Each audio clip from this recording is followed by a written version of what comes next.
Assalamualaikum, selamat malam Sobat Elcuk dimanapun berada.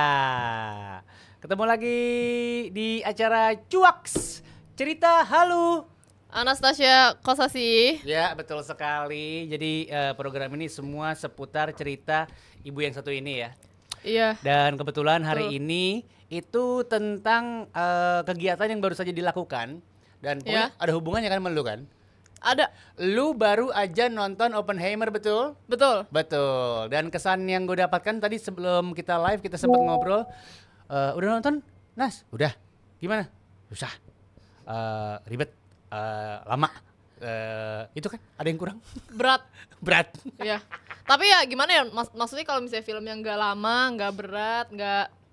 Kalau filmnya nggak lama nggak berat, itu nanti nggak jelas. Itu nama filmnya SpongeBob. Kalau Iya, nggak lama dan nggak benar. berat, setengah jam doang. Benar-benar. Jadi buat orang yang komen kayak bosen, banyak ngomong, ya karena kalau nggak banyak ngomong nanti nggak nyampe maknanya. Iya betul. Iya, dan emang harus 3 jam, bener-bener 3 jam. Itu pun katanya kurang, Bu. Itu pun kayak diburu-buru guys. Diburu-buru katanya itu. Iya. Tapi itu aja udah begitu masuk bioskop ini film tetap harus 3 jam ternyata. Kayaknya emang berat sih guys. Ya soalnya kan kisah nyata. Iya. Dan si sutradaranya si Christopher Nolan tuh mengusahakan katanya tidak ada yang terlewat untuk fakta-faktanya. Tapi terlepas dari semua itu ya filmnya bagus. Film bagus. Kalau ditanya bagus apa enggak ya bagus. Cuman bagus. Mungkin bukan buat semua orang ya. Mungkin ada orang mungkin buat yang suka sejarah. Betul. Itu suka film itu. Iya. Dan orang yang suka sinematik yang bagus gitu. Bener. Ya. Cuman kalau orang yang nonton cuman buat gabut atau prefer film yang fun, ya, easy to watch, jangan. Bukan film casual sama sekali ya, Sobat Elcuk ya. Sih. Benar. Jadi buat lo yang pengen tahu seperti apa kejadiannya, sudut pandangnya di Perang Dunia Kedua waktu itu, ya. Dan dari sudut pandang Oppenheimer sendiri, Betul. selaku si bapak pencipta bom atom ini, nonton filmnya. Betul. Kurang lebihnya gitu. Kita nggak boleh spoiler ya? Nggak boleh, janganlah. Nggak boleh. Masih tayang kan soalnya? Iya. Iya kan? Sampai sekarang masih tayang. Betul, tapi ada plot twist intinya. Oke, siap. Terima kasih banyak ya. Emang kadang-kadang orang tuh kalau pengen spoiler tuh kayak nggak bisa ditahan. Bener. Kayak greget banget, gregetan. Makanya cepetan nonton gitu ya. Iya, betul. Bener. Tapi kenapa kita bahas Oppenheimer di sini? Kenapa, Nas? Karena ada urusannya ya. Iya, jadi gini guys. Kita tuh ingin membahas Oppenheimer karena kita ini ingin menceritakan tentang sisi gelap tokoh terkenal di dunia. Betul sekali. Dan salah satunya bapak yang satu itu. Ya, yaitu si Oppenheimer. Robert Downey bukan ya? Bukan. Siapa pemerannya? Bukan namanya Robert Oppenheimer ya? Iya kalau nggak salah. Ya. Lupa inget gue. Pokoknya Pokoknya terkenalnya dia kan cuman Oppenheimer-nya doang. Iya benar. Gitu buat orang-orang yang nggak ngikutin sejarah atau apapun itu. Betul. Yang pasti di balik kejeniusan seorang Oppenheimer yang menciptakan bom atom ini, ternyata banyak juga sisi gelap dari dirinya. Iya. Gitu. Ini kita kalau kita ceritain sisi gelapnya termasuk spoiler gak sih? Enggak lah ya. Oh enggak dong. Kan ini emang sisi gelap yang orang sudah banyak tahu ya. Iya. Kalau alur cerita secara umum, secara garis besar, orang-orang udah tahu. Pokoknya dia kan ilmuwan. Di-hire sama sekutu. Ya kan, buat nyiptain bom yang paling mutakhir di zaman itu. Benar. Tapi disuruh cepet-cepetan karena takutnya pihak Jerman dan pihak pokoknya tentara itulah lawannya si sekutu lah. Takutnya udah punya juga peneliti. Iya, takutnya keduluan gitu. Intinya begitu. Tapi tahu gak sih Oppenheimer tuh nggak boleh tayang di Jepang? Oh iya, gue tahu. Karena sensitif ya. Sensitif karena si pihak Jepangnya katanya kalau gue baca dari berita-berita, takut membuka lagi luka lama. Iya, karena walaupun gue bukan orang Jepang tapi gue kayak rada relate sih, karena mungkin emang traumatized banget ya peristiwa itu ya. Lu aja kalau ada film soal mantan lu juga pasti nggak mau nonton kan? Ya bener sih. Iya kan? Karena itu membuka luka lama lu. Bener. Apalagi ini ya. Apalagi ini. Iya, yang ini hajat hidup orang banyak. Ya, bener. Iya betul. Iya bener. Nah kalau kita ngomongin sisi gelapnya seorang Oppenheimer seperti apa sih? Jadi di kisaran tahun 40 Oppenheimer ini kan kawin ya sama cewek namanya Kitty Harrison. Benar, ini wanita yang sudah menikah dan akhirnya bercerai dengan suaminya karena berselingkuh dan memilih menikah dengan Oppenheimer. Ya betul. Kitty Harrison dinikahi Oppenheimer juga dalam keadaan mengandung anak dari Oppenheimer. Jadi dia itu menikah udah MBA, udah bunting duluan. Jadi si Oppenheimer ini tuh emang rada bermasalah juga ya kayaknya ya. sama kehidupan percintaannya. Sama kehidupan percintaannya karena secara sosial. Iya, dalam kehidupan percintaannya karena sebelumnya dia juga pernah sama cewek namanya siapa ya? Ada tuh di filmnya. Open the Door. Close the Door. Tapi pokoknya dia sebelum sama si Kitty ini tuh dia udah sama cewek juga. Oh iya. Iya, masih sama cewek, makanya dia selingkuh sama si Kitty ini kan. Oh gitu. Kalau di filmnya ya. Itu spoiler dong. Enggak dong, kan ini bagian dari sejarah. Bagian dari sejarah. Oh, ya, oke. Ya, ini bukan inti dari filmnya. Iya, bukan. Iya, terus dia sama si Kitty ini kan. Bener. Terus ya pokoknya rada problematik lah percintaannya, makanya itu mungkin bisa dibilang sisi gelapnya ya. Berarti dibahas juga di film itu nggak cuma soal dia sebagai peneliti, tapi sebagai orang biasa aja. Bener. Terus pokoknya mantan dia nih sebelum si Kitty ini tuh juga problematik orangnya. Super duper problematik. Jadi kayak emang kehidupan percintaan dia ini tuh kurang mulus ya awal-awalnya. Jangan-jangan emang tipikal orang-orang jenius. Itu nggak mau nyari yang simple, Nas. Mungkin dia emang mau cari yang sulit ya. Sedangkan kita yang awam yang cuman taunya kayak bangun tidur pengen nyari duit doang, abis itu sampai capek, abis itu tidur lagi, ntar weekend mungkin seneng-seneng sedikit. Kita pengen nyari yang simple-simple. Benar-benar. Mungkin mereka emang udah terbiasa sama yang susah-susah, jadi mereka nggak suka yang easy way-nya ya mungkin ya. Ya mungkin gara-gara itu juga Oppenheimer mungkin kalah sama Endgame ya Avengers. Kan itu fiktif. Iya benar sih. Untuk jumlah penontonnya ya kan kita nggak tahu. Tapi ini film yang bagus sih, mantep banget. Apalagi kalau lo suka sejarah. Sinematiknya juga oke banget. Betul lah, Nolan gitu loh. Nah ini sisi gelap yang lainnya lagi soal Oppenheimer. Jadi ternyata di luar dari dia suka meneliti segala macam, pintar, akademisi atau apapun itu, dia itu orangnya ternyata menolak untuk mengajar sebelum jam 11 pagi. Kenapa? Karena dia suka begadang.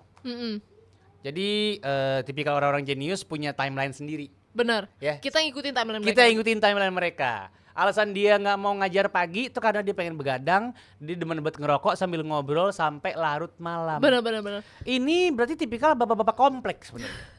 Ya. Benar. Iya kan? Benar, mirip sih. Mirip. Iya. Cuman bapak-bapak komplek nggak ada yang pintar-pintar amat. Iya, nggak ada yang bikin bom atom ya. Nggak ada. Bikin bom yang kecil-kecil juga enggak. Iya, mungkin bom WC kali ya. Bom WC itu keluarnya apa ya kalau boleh tahu? Kalau meledak apa ya? Iya. Jadi karena itulah kita hari ini pengen membahas sisi gelap dari tokoh-tokoh dunia. Jadi biar kalian tahu juga ya, ternyata orang-orang yang terkenal ini atau orang-orang yang bersejarah ternyata punya sisi gelap juga layaknya seperti manusia normal. Betul. Iya, karena kayak pasti semua orang punya sisi gelap ya. Pasti. Tapi seberapa gelap levelnya itu beda-beda. Iya, beda-beda. Gua rasa kalau dari yang gua baca untuk beberapa tokoh dunia, makin jenius dan makin pinter atau makin aneh ya? Hebatnya elu, kadang-kadang sisi anehnya makin aneh. Kadang-kadang tapi emang bener paradoks sih. banget gitu. Iya, mungkin bener kalau orang semakin jenius mungkin dia karena udah terlalu jenius dia nggak mau hal-hal yang simple yang banyak orang maklumin gitu. Jadi kali kayak ya. menjadi magnet untuk masalah-masalah di luar sana. Kurang lebih ya. Mungkin nggak tahu. Tapi yang pasti ini kita udah mengutip dari berbagai macam sumber.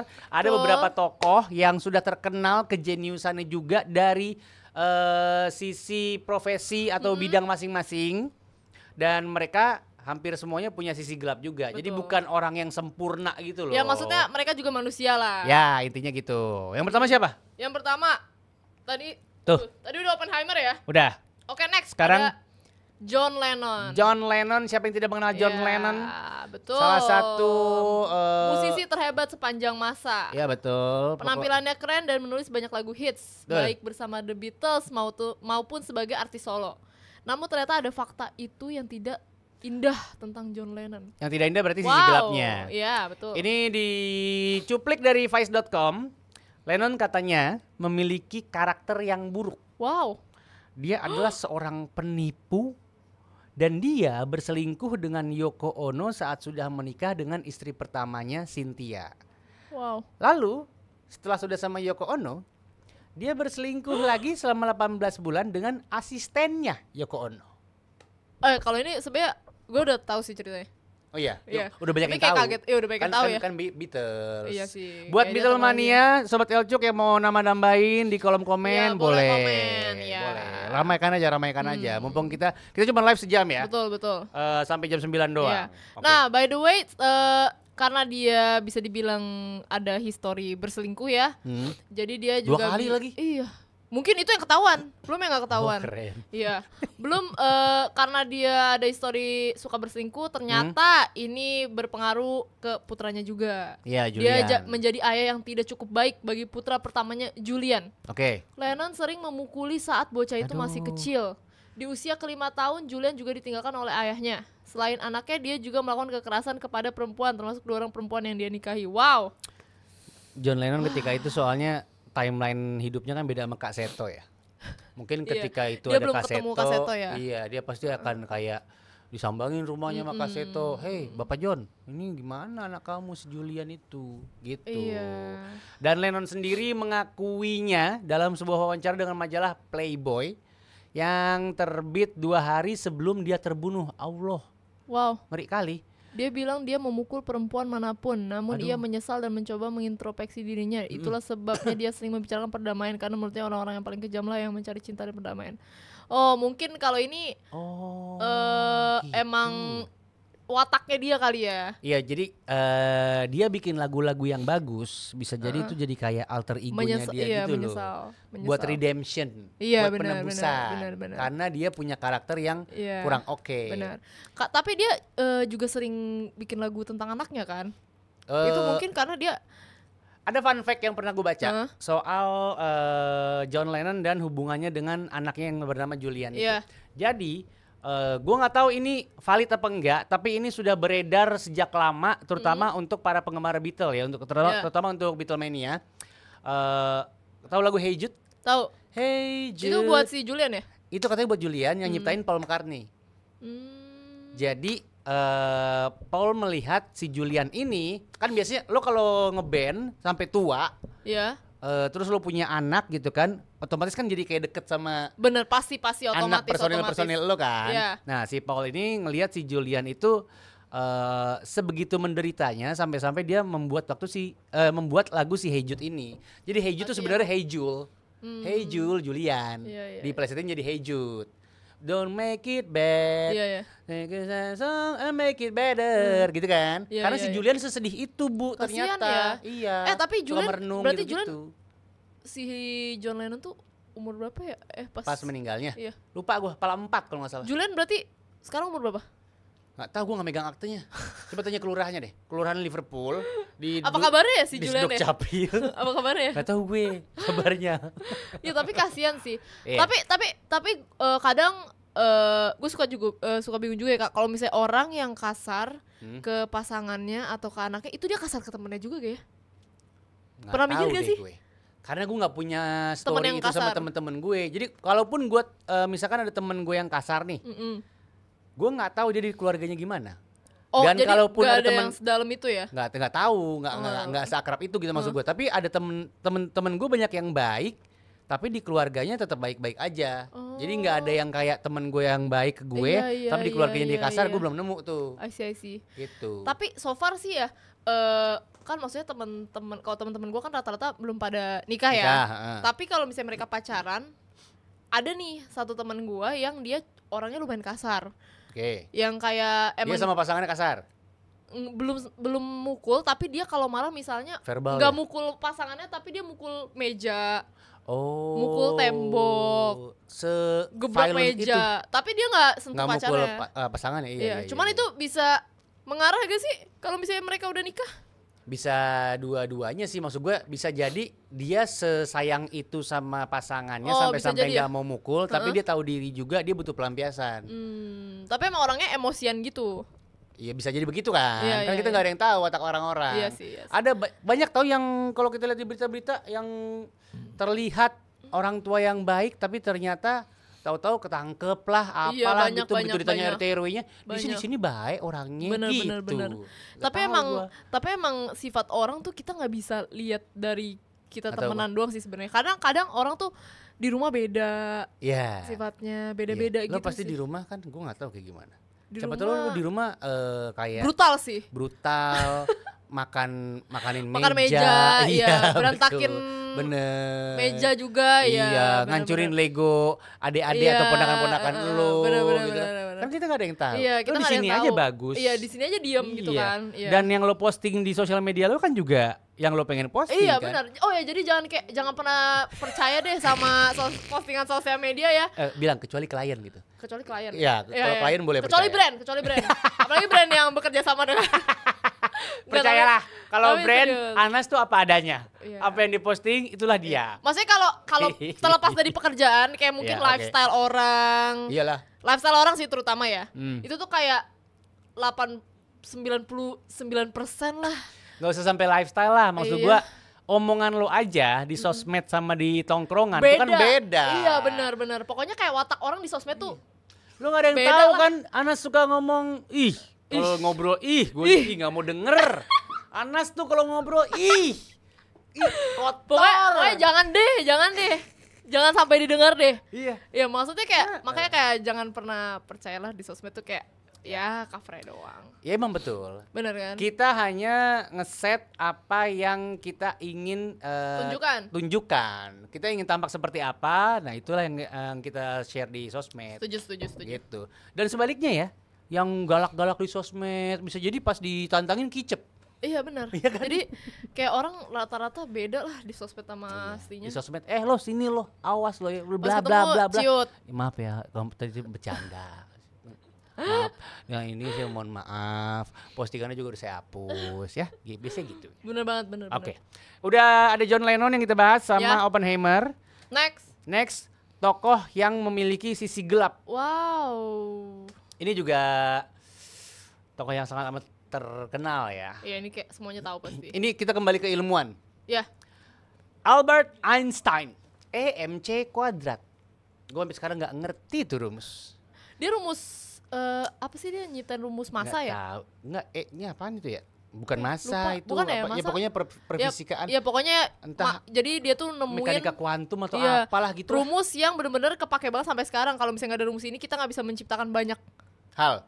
Iya. Iya ya. Iya benar. Dan lebih mengerti soal bumi dan kehidupan. Betul. Pokoknya ini terpenting, Yoi. benar-benar penting. Einstein tuh yang pertama kali bilang bahwa tidak ada kecepatan yang melebihi kecepatan cahaya.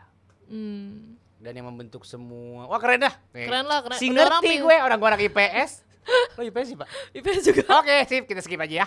Nggak usah ngomong di luar skrip. Ya deh, aduh nggak ngerti deh. Ya. Jadi ini Albert Einstein adalah seorang yang brilian dan menghasilkan banyak ilmu baru yang sebagian besar benar-benar di luar kepala orang awam. Salah satunya adalah EMC kuadrat. Namun ada satu orang yang tidak menganggap Einstein itu sehebat itu, yaitu istri pertamanya. Wow. Namanya Mileva Maric. Kalau nggak salah di film ada dah. Ada. Kalau nggak salah di film ada. Dijelaskan The New York Times, Einstein ini melakukan kekerasan dalam rumah tangga terhadap Maric dan 2 putra mereka. Ya. Wow. Dalam surat menyurat antara Einstein dan Mileva Maric menunjukkan bahwa dia bisa bersikap brutal terhadap Maric dan kejam terhadap kedua putranya. Jadi di rumah tuh suka tiba-tiba mosing, headbanging, main tong setan. Setel lagu metal keras-keras. Kan itu menyakiti kuping ya. Mungkin ya. Ya enggak juga buat orang yang suka mah. Iya kan istrinya nggak suka. Oh ya istrinya mungkin nggak suka. Jadi ketika pernikahan mulai memburuk, Einstein ini mengirimi istrinya catatan daftar peraturan yang harus dilakukan istrinya. Yaitu misalnya mencuci pakaiannya, memberi makan 3 kali sehari yang harus dimakannya sendirian. Ya Allah sian banget, bahkan nggak mau makan bareng ya. Harus membersihkan ruangannya dan pergi ketika disuruh. Oh jadi dia emang rada unik ya. Jadi kayak ART Bu. Tapi mungkin ini nih, mungkin Bukan orang-orang jenius ini tuh punya pemikiran sendiri. Apa penjelasannya? Kan dia emang otaknya mikir mulu nih. Iya sih. Ya jadi mungkin dia pusing kalau. Jadi kadang-kadang sopan santun nggak terlalu dipikirin ya. Iya, karena dia udah tiap hari tuh mikir ini rumus apa lagi sih. ya gitu. Mungkin Iya. kita belum bisa relate sih. Tapi kalau kekerasan sih ya jangan melakukan kekerasan lah siapa. Iya harusnya. Iya. Tidak heran Mileva Maric akhirnya meninggalkan Einstein beberapa bulan kemudian. Gitu. Ya nggak tahan lah, orang nggak ada kasih sayang sama sekali. Iya. Lo kan nikah kan untuk benar membahagiakan- membagi kasih sayang. membahagiakan satu sama lain. Memberi kasih ya betul. Iya kan. Lo udah ke arah situ? Belum sih sekarang. Oke siap. Udah itu doang ya. Mumpung gak ada orang. Udah nanya itu doang ya? Iya, saya nggak berani lebih jauh. Kan kamu orangnya brutal, saya takut. Iya, jangan mancing-mancing deh. Iya, oke, siap. Sobat Elcuk, kalau komen lebih jauh yang boleh lo doang Sobat Elcuk. Iya betul. Terus kalau mau telepon boleh banget. Oh iya benar boleh. Ya. Nomor berapa? 0811 1882 1882 245. 081. Gimana sih lu? Iya gimana sih? 0811 0811 882 245. 88 22 45 gitu lebih gampang. 0811 88 22 45. Gitu. Ya boleh langsung telepon ya. 88 kan kalau pakai jembatan keledai ya 08 111. Ya. Ingetin salep. Salep kan 88 yang buat Panu. Terus 22 tuh apa ya? Oh lagunya Taylor Swift. Oh emang kenapa 22? 22 I'm feeling 22. Oh iya. 22 judul lagu Taylor Swift. Oke, 22. 45 kemerdekaan RI tahunnya. Cantik nih nomornya. Salep, Taylor Swift, kemerdekaan RI. 0811 88 22 45. Nomor cantik loh guys. Gampang. Oke. Gampang. Lanjut. Wah, ini yang selanjutnya nih si penemu Apple. Iya betul. Dia punya Instagram bukan sih yang kan? penemu. Dia punya Instagram sih. Yang punya Instagram mah Mark Zuckerberg ya. Iya, itu penemu Facebook. Oh iya. Steve Jobs. Ini kita mulai ke abad-abad yang lebih modern ya. Tapi dia penemu juga nih. Bisa dibilang penemu gak? Ya pokoknya dia salah bisa dibilang ilmuwan gak? Enggak lah ya. Inventor iya. Ilmuwan menurut gue iya juga sih. Masa karena sih? Kan ilmuwan gak harus berkutat dengan laboratorium dan kawan-kawan. Ilmuwan teknologi mungkin bisa. Dia membuat iPhone soalnya. Benar. Pokoknya ini adalah orang yang selalu punya kerjaan ya. Makanya namanya Steve Jobs. Gak ada pengangguran ya kayaknya. Namanya Steve Jobs. Oh Steve Jobs. Kalau dia gak ada kerjaan dia kan Steve nganggur harusnya. Steve Jobless ya. Iya benar itu dia. Visioner Apple, Steve Jobs adalah otak di balik beberapa perangkat elektronik paling populer dalam beberapa dekade terakhir. Benar. Betul. Tapi sayangnya dia memiliki sisi gelapnya sendiri bagi hampir semua orang yang berhubungan dengannya. Wow, ini gue baru dengar sisi gelapnya. Lah, lu nonton film belum? Belum. Yang sama siapa yang main itu? Enggak. Siapa yang main Steve Jobs? Kok Fassbender sih? Ya Fassbender ya namanya. Itulah yang main X-Men. Kirain kan dia juga punya hubungan buruk sama putrinya. Kenapa ya ini kok kayak sama keluarganya rata-rata orang jenius itu nggak punya hubungan yang baik. Gue herannya gitu dah. Iya, kenapa rata-rata orang besar kenapa nggak punya hubungan baik sama keluarga ya? Terus rata-rata orang yang kayak tadinya kayak keluarganya hancur terus tiba-tiba jadi orang sukses banget gitu ya? Ah iya benar. Kebalikannya ya. Kenapa ya? Jadi seakan-akan ketika dihancurkan dia langsung itu juga. Tapi seakan-akan ketika kita disuruh memilih nih, ketika kita disuruh menjadi orang besar di bidang apapun. Kalau kita lihat cerita-cerita orang-orang sukses di luar sana, kayak lo harus selalu memilih antara keluarga atau pekerjaan lo. Bener. Jadi antara anak lo nggak keurus atau lo bahkan kejem banget sama keluarga lo gitu. Tapi minimal anak lo nggak keurus. Kenapa selalu gitu ya? Kenapa ya? Einstein mungkin emang begitu. Selalu ada pengorbanannya kali ya. Bener. Siapa bawahnya Einstein yang ada filmnya juga? Stephen Hawking ya? Iya benar. Iya Stephen Hawking. Stephen Hawking kan? Itu kan juga gak akrab sama anak ya. Rata-rata sih ya. Rata-rata nggak semuanya tapi rata-rata. Iya. Ya, pokoknya minimal yang kita tahu lah, yang tokoh-tokoh besar global, betul. Bener-bener. Kalau gitu gue pengen jadi orang sedeng aja lah. Tapi gimana kak kalau misalnya lu sekaya Elon Musk, tapi lu harus gak akur sama keluarga lu, gimana? Mau gak lu? Gak mau gue. Tapi kayak banget gak bisa. Mendingan gue separuhnya Elon aja, tapi gak akur. Gak bisa, itu mah harus. Separuh Elon juga iya, banyak. Kan lumayan separuhnya Elon kan banyak kan. Gimana? Tapi gak akur. Gak mau. Iya kan? Gak mau gue. Kayak kadang kita mau ngapain coba ya kalau duitnya kebanyakan tapi kita kagak akur sama siapa-siapa, pusing juga ya. Nah itu dia, mungkin karena kebahagiaan kita sama mereka tuh sebeda itu Bu. Oh mungkin karena kita belum tahu ya. Kita kan cuman mikir kalau kita sekaya Elon Musk, kita cuma mikir duitnya sama kita bisa bahagiain keluarga kita. Tapi bisa jadi otak-otak di orang-orang jenius ini tuh gak mikirin duit sama sekali. Duit yang ikut mereka, yang mereka pikirin cuman gue bikin apa lagi ya? Oh, emang passionnya udah beda ya? Gue mau bikin apa lagi ya? Tiap hari itu yang ada di otak. Sampai-sampai dia selalu menanyakan gue mau bikin apa lagi ya? Sampai-sampai dia lupa bertanya, keluarga gue udah cukup belum ya? Kasih sayang dari gue. Iya. Anak gue udah bener belum ya gue didiknya? Gitu-gitu kali. Tapi maksudnya, ya kan sotoy-sotoy aja, mendingan sotoy daripada minder Sobat Elcuk, bener dah. Tapi gimana ya? Maksudnya kayak ya orang-orang kayak gini keren sih. Maksudnya dia bisa menciptakan itu ya. Kita aja belum tentu kepikiran ya mau nyiptain HP ada Apple. Justru yang enak kita tahu. Iya. Karena kita menikmati hasil mereka, bener. Yang mereka untuk menciptakannya itu harus mengorbankan kadang-kadang keluarganya. Iya benar. Thank you Steve Jobs. Thank you Einstein. Thank you siapa? Oppenheimer thank you ya. Aduh. Agak dilematis kalau Oppenheimer. Aduh jangan deh. Agak problematik ya Bu. Iya agak problematik. Saya tahan dulu thank you-nya ya Oppenheimer ya. Oke, kita masuk ke Steve Jobs lagi ya. Belum kelar tadi. Betul. Jadi Steve Jobs ini pernah berteriak sumpah serapah saat mengetahui karyawannya datang terlambat. Waduh. Seburuk itu perangainya dan perilakunya. Emang tergambar lewat film sih. Dia tuh. Oh, gue belum nonton sih filmnya. Filmnya udah lama banget soalnya. Gue nontonnya yang itu yang Taukeno, tau gak? Taukeno itu apa? Yang kalau misalnya lu lihat di Indomaret kan ada snack rumput laut yang Thailand. Terus hubungan sama Steve Jobs apa? Maksudnya itu film tentang entrepreneur juga. Oh, bukan. Cuma tentang rumput, dia jual rumput tentang laut. Apa namanya? Tentang entrepreneur, tapi maksudnya makanan. Tapi mirip-mirip seperti penemu-penemu ini juga iya, karakternya. Tapi dia penemu apa sih bungkusan makanan yang di vakum. Oh gitu. Ya, dia yang kayak salah satu. Dia gimana hubungan? Karakternya gimana? Jelek juga? Karakternya nggak jelek sih, tapi dia karakternya yang kayak galak. Bukan galak, karakternya yang kayak kalau bisa kita temenan sama dia, kita mikirnya dia aneh. Oh, tapi bukan berkarakter buruk kan? Enggak. Soalnya kalau Steve Jobs, kalau di filmnya sih enggak. Kalau lu nonton filmnya juga, nggak ada yang mau berteman sama dia. Oh, sumpah. Segitu suka nyakitin hati. Mau lihat si Steve Jobs kayak gimana sih? Siapa sih yang main Steve Jobs? Fassbender. Siapa sih namanya? Michael Fassbender.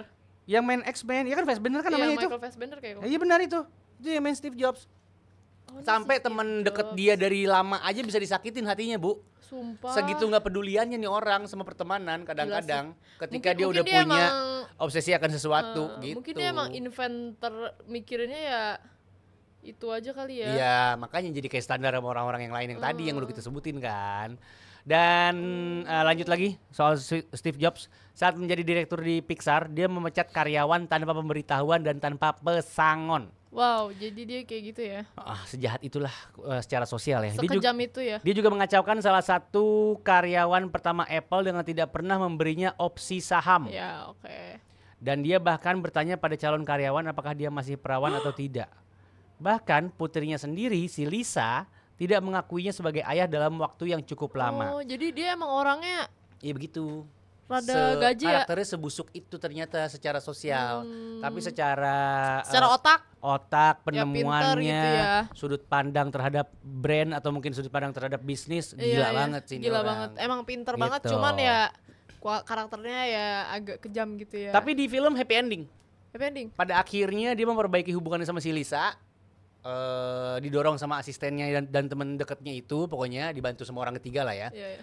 Dan akhirnya jadi cukup baik-baik saja lah. Mungkin nggak menjadi keluarga yang bahagia parah gitu. Tapi oke lah. Tapi akhirnya si Lisa menerima dia sebagai ayah dan sebaliknya, kurang lebih gitu. Dan bahkan kan Lisa kan menjadi salah satu penemuannya si Steve Jobs. Dia tuh menciptakan komputer yang dinamakan Lisa. Itu dinamakan atas nama anaknya. Oke lah. Tapi nggak laku penjualannya si Lisa itu waktu itu. Jadi secara bisnis busuk. Jadi emang mungkin gitu kali ya, kalau pakai keluarga bisnisnya kurang gitu ya. Tapi itu nggak sengaja sih gue rasa. Iya nggak sengaja sih. Lanjut. Ini bisa dibilang ya gurunya Albert Einstein lah. Karena semua teori-teori Einstein kan berdasarkan teori-teorinya beliau nih. Betul. Isaac Newton.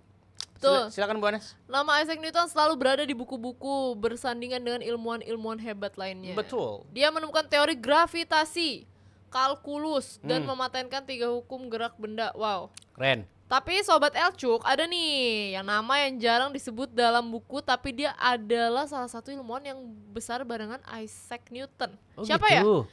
Dia adalah Robert Hooke. Oke. Dan itu adalah ulah Newton ingin menghapus keberadaannya di muka bumi. Wow. Karena perseteruan kecil. Apaan tuh perseteruan kecil? Sejarawan baru-baru ini mengatakan bahwa Hooke adalah ilmuwan brilian. Namun Hooke dan Newton berselisih paham tentang apakah cahaya merupakan partikel atau tidak. Oh, jadi kayak kalau orang jenius tuh debatnya beda ya. Iya.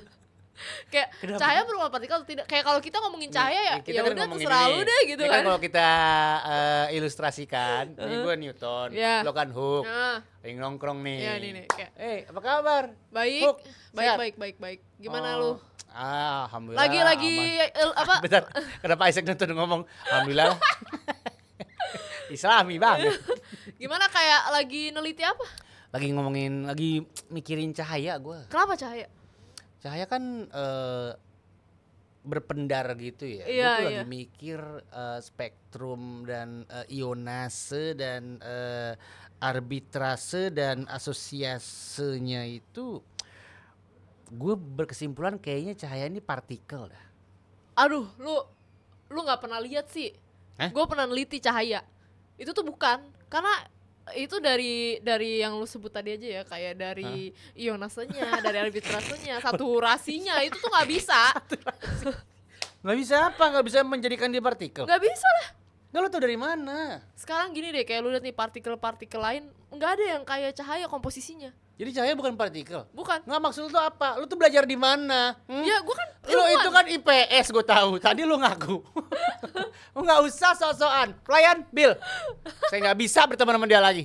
Dia enak aja bilang partikel itu, cahaya itu bukan partikel. Gila apa? Awas lu ya. Ya makanya lu teliti lagi. Lu yang lebih teliti dong, lu Hook. Dasar lu. Besok asal lo tahu aja, lu bakal gua hapus dari muka bumi ini. Oke, fine. Emang lu gak butuh gua? Enggak, gua besok nyari cincin Thanos, gua klik lo biar hilang. Sedrama itu ya? Sedrama itu ternyata. Sedrama itu, guys. Ya. Jadi sampai-sampai sedendam itu si Isaac Newton. Sampai-sampai gua aja baru tahu nih nama Robert Hooke. Iya, sama. Iya, jangan-jangan sobat Elcuk yang lagi dengerin dan nonton kita live juga baru tahu bahwa ada ilmuwan sejajar dengan Newton, sepinter itu dan satu litingan sama dia gitu kan. Tapi benar-benar terhapus dari muka bumi ini. Gak diakui ya. Yoi, kesian banget. Kesian sih guys. Perselisihan ini berubah menjadi korespondensi serius antara keduanya seperti yang tadi kita ilustrasikan ya. Dan setelah Hooke meninggal, Newton mulai menodai reputasi Hooke dan merebut pujian atas penelitian Hooke tentang gravitasi. Wow. Oh, jadi padahal udah meninggal ya? Iya, jadi gravitasinya si Newton diambil itu ternyata bukan diambil. Mungkin kita bisa bilang ada campur tangannya Hooke lah. Tapi nggak diakui. Atas teori-teorinya itu. Tapi kan si Hooke udah meninggal, masih di ituin aja. Dan bahkan menghancurkan satu-satunya lukisan potret Hooke yang ada di dunia ini. Oh, jadi kayak benar-benar dihapus kayak seakan-akan Hooke tuh nggak pernah ada ya? Benar. Wow. Hooke diduga telah menerbitkan Micrographia, yaitu hukum gerak dan gravitasi 22 tahun sebelum Mathematical Principles of Natural Philosophy karya Newton yang dirilis tahun 1687. Kasian loh. Yeah. Tapi kayak gue pernah mikir gitu loh, kayak pasien kalau ya apapun lah, ilmuwan, seniman itu mungkin mereka ada campur tangan orang lain, orang-orang yang nggak diapresiasi. Ya itu kasian ya. Maksudnya kayak apa nasib orang-orangnya ya? Ya makanya diakui, kayak kasian banget. Banyak ada beberapa kasus yang mungkin pernah kita baca, kayak ada pencipta lagu nuntut kenapa nama gue nggak di kredit, nggak dimasukin kredit, atau mungkin plagiat, atau mungkin lagi ada yang sempet gue pernah baca, lo tau hadiah Nobel itu kan, Nobel fisika gitu-gitu kan, itu ada beberapa yang digugat juga karena bisa jadi papernya dia itu mencuplik sebagian dari paper si A gitu-gitu. Iya. Males lah orang udah mikirnya capeknya sama, masa kreditnya beda. Pasti tapi maksudnya kasihan sih orang-orang kayak gitu. Terus lebih kasihan lagi itu kalau misalnya nggak digubris. Iya betul. Jadi kayak orang yang kena spotlight ya, orang-orang yang mungkin take credits itu. Iya. Kasihan sih. Cuman apalagi keturunannya kalau tahu. Iya. Bisa dendam ke ini kayak misalnya cucunya si Hooke gitu ya. Iya, cucunya si Hooke gitu. Berarti kapten Hooke. Kayak kasihan sih, maksudnya kayak apalagi si Isaac Newton ini terkenal di mana-mana gitu ya. Udah jadi masuk.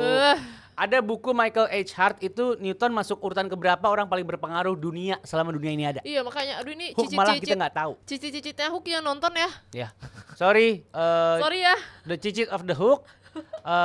We are feel truly sorry. We are truly sorry for your loss ya. Your loss of credit ya. Iya, loss of credit. From your uncle Isaac Newton. Keep strong. Oke. Mudah-mudahan ada turunannya Hooke menciptakan sesuatu nanti. Iya, semoga ya. Iya. Biar dapat apa kalau dapat kredit. Bener. Ya. Abis itu baru dihilangin si Newton. Balas dendam ya. Udah hilang tapi kan. Apanya? Kan udah meninggal Isaac Newton. Iya. Selanjutnya ada ilmuwan ini juga, ini terkenal sih sebenarnya. Iya, ini terkenal sih. Bisa jadi yang mau kita sebutin ini tokoh yang satu ini adalah tokoh yang tidak di-acknowledge tapi paling terkenal tuh dia. Benar. Iya kan? Tokoh yang tidak mendapat kredit segitunya tapi paling terkenal ini orang satu ini. Betul. Nikola Tesla. Gil, si penemu ribuan penemuan dari fisika kayak apa kayak segala macam. Tapi kasihan ya, dulu dia dianggapnya kayak, maksudnya dia diasingkan dulu gitu loh. Iya, dia kan akhirnya didiskreditkan sama ilmuwan di masanya. Iya, maksudnya diasingkan, kayak kasihan kayak aneh lu kayak gitu kan. Iya, sama dikecilin ini Bu, apa namanya? Jadi kayak ini ada kumpulan ilmuwan nih. Iya. Tapi begitu ngomongin Tesla, ya Tesla nggak tahu apa-apa. Iya, kasihan ya. Tesla mah bego. Gitu. Iya, pokoknya kayak bego-bego ditai-taiin gitu, kasihan. Padahal ternyata begitu kita lihat lagi buku-bukunya kan dia terkenal sejak dia udah meninggal jauh, akhirnya buku-bukunya ditemukan kan. Iya, begitu dibaca-baca buku-bukunya, banyak yang akhirnya diimplementasikan menjadi teknologi sekarang. Tapi kayak kalau kayak Nikola Tesla gini kan, ya kayak pas dia hidup kan, maksudnya dia kurang beruntung ya. Terus pas dia meninggal sesudah dia jauh meninggal, kayak orang-orang kayak udah mulai, Nikola Tesla nih hebat. Itu gimana ya? Maksudnya dia nggak kecipratan gitu. Sama sekali enggak lah. Keluarganya cici-cici juga nggak kecipratan. Karena kan kalau kasusnya Tesla yang kita temuin kan cuma buku-bukunya. Iya. Dan itu kan belum ada gitu, yang dipatenin sama sekali.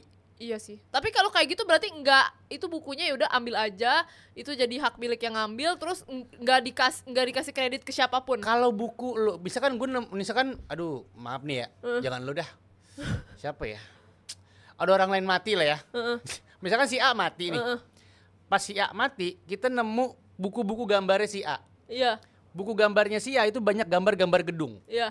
Kalau gedungnya gue bikin, gue utang apa nama si A? Nggak ada hukumnya ya? Karena kan A cuma gambar. Oke. Yang bikin tetap gua gedungnya. Iya. Mungkin kayak begitu. Tapi kasihan ya. Ya kasihan sih emang. Kasihan sih. Udah pas hidup diituin lagi. Bener, udah pas hidup udahnya pas hidup nggak banyak dapat kredit gitu kan. Pas meninggal diambil. Betul. Dan ini kita lagi mau bacain sisi gelapnya lagi. Kesian kan double-double nih jadinya. Iya. Gue nggak enak nih sama Nikola Tesla. Jadi Nikola Tesla dianggap sebagai pesaing terberat Thomas Edison dan George Westinghouse. Coba browsing George Westinghouse bikin apa ya? Kalau Thomas Alva kan kita tahu dibikin lampu bohlam sama perlistrikan kan. Gue tahu George Washington. Bener, gue juga taunya George Washington ya. George Westinghouse. Tentara itu, nggak nemuin apa-apaan. Ini tuh dia ini. Apa dia? Entrepreneur. Penemu apa? And engineer. Iya, insinyur. Engineer. Iya, tapi dia ngapain? Responsible for the introduction and development of alternating current for light and power. Oh, light and power. Ada urusan sama cahaya sama. Ya pokoknya ada. Power lah ya. Electricity. Power tuh apa berarti gitu ya? juga lah ya. Ya kayak ya. Ya mirip-mirip lah electricity kayak genset lah urusannya sama genset lah. Dah. Pada tahun 1935, tepat ketika Nazi mulai mengembangkan rencana mengerikan mereka, Tesla ini menulis beberapa prediksi untuk majalah Liberty. Dia mengira bahwa umat manusia telah menjadi inferior dan mereka harus disingkirkan. Kayak Thanos ya? Iya betul.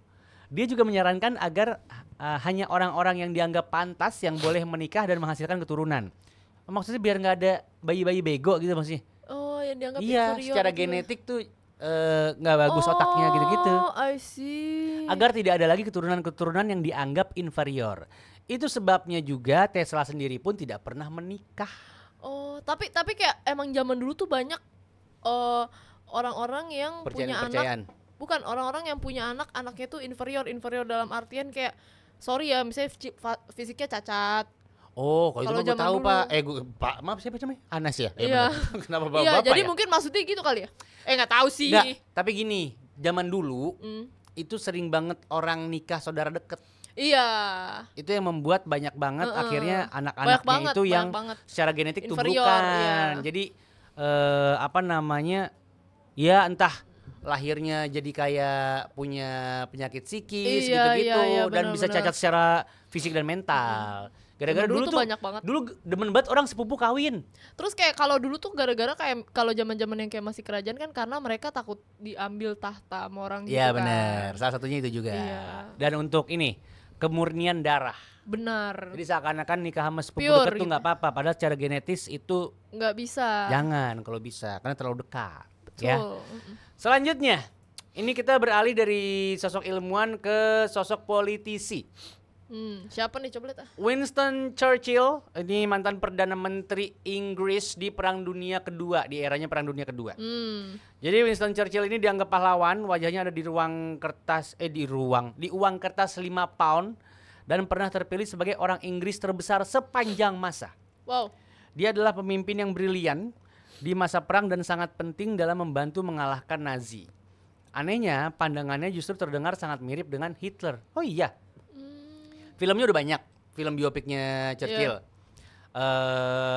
Secara garis besar di film edisi manapun, versi manapun, digambarkan bahwa Churchill ini kan, Inggris kan yang pertama kali berani ngelawan Jerman nih, ketika di Perang Dunia Kedua kan.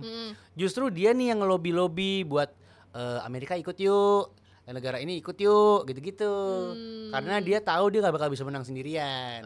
Jadi secara politisi atau politikus dia tuh pinter banget. Bagus. Terus gitu propaganda dia untuk orang-orang Inggris itu bagus banget sampai membuat orang Inggris ini jadi kayak selalu bersemangat gitu loh, Bu. Jadi ketika dia jenius lah kalau di bidang itu ya. Di bidang ya berpolitik bagus jago banget. Ya. Di film itu digambarkan seperti itu. Churchill bisa dibilang merupakan seorang yang rasis ternyata, ya, gue juga baru tahu. Rasis guys ternyata. Melansir dari The Independent, hal ini terjadi saat Inggris memerintah India dan Churchill membenci sekali orang India. Aduh, dia menyebut mereka orang-orang yang kejam dengan agama kejam. Ya kan ini dijajah Inggris ya. Iya. Inggris yang cuma secuplik ngejajah India yang segini gedenya. Gils. Ya namanya juga zaman penjajahan. Si zaman Churchill berarti di sini dia. Kan kita sempat dijajah Inggris juga kan? Iya. Zaman Perang Dunia II kan? Nah, itu zaman Churchill itu. Oh, dia berarti kamu Churchill. Ini maksudnya orang India apa orang Indo? India. Oh, India ya. India. Tapi maksud gua Inggris kan waktu itu menguasai banyak negara. Sempat kesini juga bareng Belanda. Kamu Churchill. Tapi mungkin dulu banyak orang rasis karena itu kali ya. Maksudnya lagi perang, marak-maraknya perang juga kali ya. Sama dulu ini belum ada Instagram. Jadi mereka hanya tahu orang-orang itu berdasarkan ya wilayah mereka masing-masing. Gue cuma tahu orang itu ya nggak ada yang hitam. Kulitnya pasti sama kayak gue semua. Mungkin orang Inggris mikirnya gitu, orang Eropa mikirnya gitu. Tapi begitu batas-batas wilayah ini sudah tidak ada, baru ketahuan tuh ada. Oh, ada orang kulit kuning ya. Oh, ada orang Melayu ya. Yang kulturnya beda segala macam. Padahal kultur kita bagus. Tapi kayak sampai sekarang juga banyak orang rasis sih. Kayak kemarin aja yang Black Lives Matter, terus yang Asian Hate gitu kan. Kayaknya itu nggak bakal pernah luntur sih. Iya sih, kayak maksudnya kalau rasisme tuh kayaknya emang pasti selalu ada, cuman ya paling lebih nggak kelihatan aja, orang-orang mungkin lebih nutupin. Dan menurut gue sih selalu minoritas ya orang-orang yang rasis ini. Sebenarnya cuma segelintir, cuman vokal banget, berisik. Iya bener. Sedangkan kita yang dalam tanda kutip santai-santai aja ini malah jadi kayak juga nggak ngomong-ngomong amat sebenarnya, karena buat kita kayak ya udahlah gitu. Lanjut lagi ke Churchill. Ternyata belum selesai ya. Ada yang lebih busuk lagi nih soal Churchill. Pandangan Churchill soal yang orang India ini kejam. Dia rasis sama orang India. Ya gara-gara itu, jadi 3 juta dari orang India mati kelaparan gara-gara dia rasis sama orang India. Selama masa kelaparan ini, dia justru mengekspor beras dalam jumlah besar untuk membantu orang yang kelaparan ke negara lain. Waduh. Astaga, dan dia menolak tawaran bantuan dari negara lain untuk membantu India. Wow. Maksudnya dia dia udah on another level rasisnya. Ya. Bukan rasis yang kayak sekadar gak suka dong, dia pengen orangnya tersiksa gitu ya. Iya. Bukan cuma orang India. Churchill juga membenci semua orang. Kenapa sih ini orang? Ini orang. Ada masalah apa sih? Emang gak semua orang deh. Enggak, gini loh.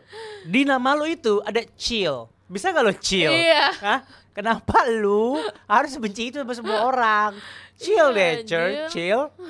Gimana sih? Dia pernah berpidato ingin sekali menolak anggota suku di Afghanistan. Menombak, Bu, bukan menolak. Oh iya, menombak guys. Menombak lebih anggota parah. suku di Afghanistan. Si bisa main tombak. Lalu saat dia bertanggung jawab atas Kenya, dia mendirikan kamp konsentrasi yang dipenuhi kasus mutilasi, Astaga. pemerkosaan dan pengebidan. Wah, sadis ini orang.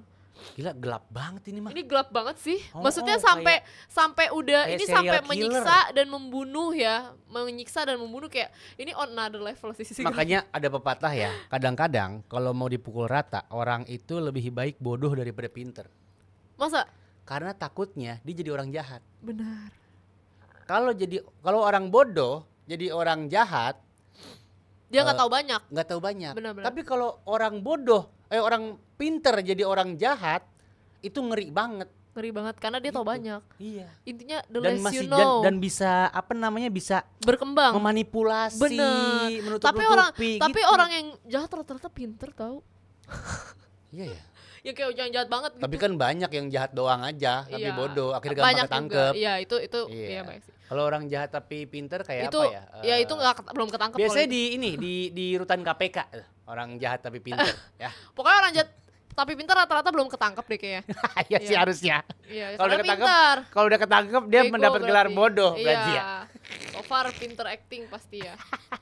Gitu. Oh, ini yang keberapa ya? Yang kesekian. Yang terakhir kayak Hitler. Ini terakhir, coba kita lihat lagi bentar. Kayaknya deh. Oh iya benar. Nah. Ini disimpan terakhir ya. Karena mungkin dia paling ini mah kayaknya emang gelap. Bentar. Ini kan judul kita Sisi Gelap Tokoh-tokoh Dunia. Harusnya gue tuh melihat dengan judul itu aja, berarti ada tokoh-tokoh dunia yang kita taunya dia tuh terang-terang aja hidupnya, tapi sisi gelap. Iya. Kalau nama yang ini kayak udah, mungkin ini sisi terang kali. Dari awal gue lihat nama ini mah udah gelap banget. Mungkin ada sisi terangnya nih. Gue nggak lihat sisi terangnya sama sekali dari buku sejarah manapun. Coba ya. Oke. Silakan, ada siapa, Anas? Adolf Hitler. Waduh. Adolf Hitler. Ya, penelitian terbaru terhadap makalah yang berkaitan dengan Hitler telah mengungkap fakta bahwa ketika ia menjadi kanselir Jerman pada tahun 1934, ia telah menghindari membayar pajak sebesar 405 juta sekian Reichsmarks. 405 sekitar 6,3 juta USD dalam mata uang hari ini. Wow, dalam mata uang hari ini, guys. Coba kita hitung tuh berapa tuh berarti? Aduh. Kira-kira berapa ya? 6,3 juta mata uang hari ini. Kali 10.000 dulu dah. Kali 10.000 berarti 63 miliar. Ya kan? Iya. Kali 1,5 kurang lebih triliunan lah. Ya. 1 triliun sekian gitu kali ya. Ia memperoleh 1,2 juta Reichsmarks dari penjualan buku biografinya Mein Kampf. Enggak triliunan dong. Udah, bodoh amat. Ya, gitu. Bukan anak IPS, lu jangan nyuruh begitu. Namun justru menghindari membayar pajak 600.000 Reichsmarks. Menurut catatan yang ada, diduga Hitler adalah seorang pengidap koprofilia. Apa tuh? Koprofilia. Jadi ini adalah fobia untuk koprol. Koprolfilia. Koprofilia adalah perilaku seksual menyimpang di mana seseorang hanya bisa puas ketika melibatkan benda-benda menjijikan saat bercinta, misalnya feses.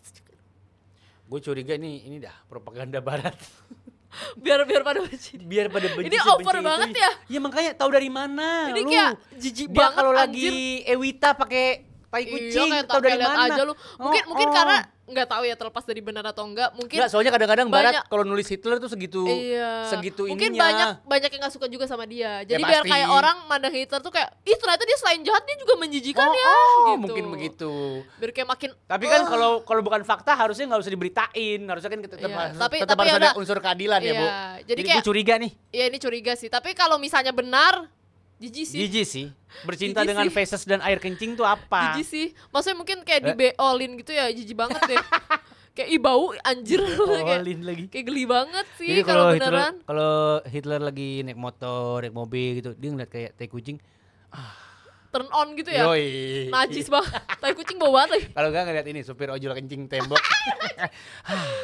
Air kencing ojol. Iya, aduh. Kacau juga ya kalau bener ya. Maksudnya jijik banget gitu. Nggak ada yang komen nih. Ada telepon nggak? Komen? Nggak ada? Nggak ada guys, kayaknya. Mau jebret. Yang mau ngasih sepatu boleh ya? Karena saya nyeker. Itu dia tadi sisi-sisi gelap tokoh-tokoh dunia. Ya. Dan beberapa cukup mencengangkan buat gua. Jujur ya. Tapi mostly dari semua cerita-cerita itu highlightnya itu tadi.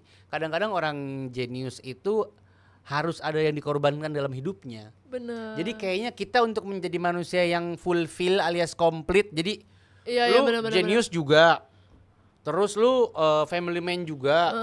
Terus lu secara sosial orangnya bestie banget juga. Itu hampir nggak ada kayaknya. Nggak ada, pokoknya nggak ada yang sempurna lah.